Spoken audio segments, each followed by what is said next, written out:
Tomorrow is primary election day, and there are many important local races on the ballot. But will voters turn out in a non-presidential year? SSPTV political analyst Charles McElwee, now an editor with Cine Journal, which is published by the Manhattan Project think tank in New York City, weighed in on the local election and voter turnout from his workplace in Midtown Manhattan.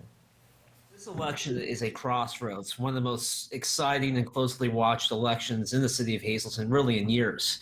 We have contested primaries on the Republican side and on the Democratic side.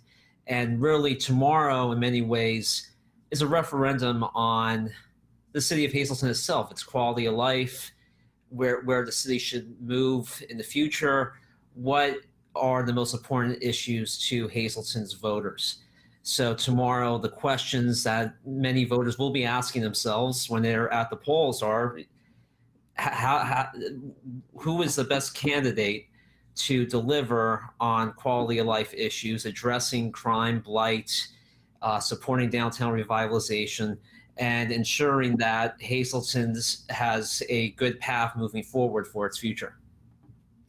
I do think that voter turnout will be higher than usual in terms of off election years tomorrow. I think if you just measure the interest on social media alone when it comes to the city's mayor race, that I think that suggests that more people than usual will turn out, but certainly not close to the numbers for mayor races in the 70s or even 80s. But yes, Luzerne County remains the go-to place to study voting patterns, as Chris Matthews showed yet again last week with his special on hardball. And again, the allegiance to President Trump when it comes to his voting base does not suggest allegiance to the Republican Party at a hyper-local level. So people continue to split tickets, which we'll learn in November, but of course tomorrow is a closed primary for each party. But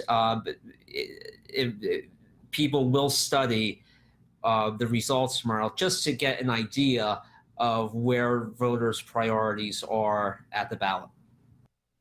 The polls are open tomorrow from 7 a.m. until 8 p.m. Be sure to join us tomorrow night for SSPTV's live election night coverage. Join Sam Lassant, Mike DeCosmo, Rick Morelli, Vince Benedetto, and State Representative Tara Toohill. Our coverage begins at 8 p.m. tomorrow night on Channel 13 HD, Channel 513, and we will go Facebook Live from our studio in downtown Hazleton.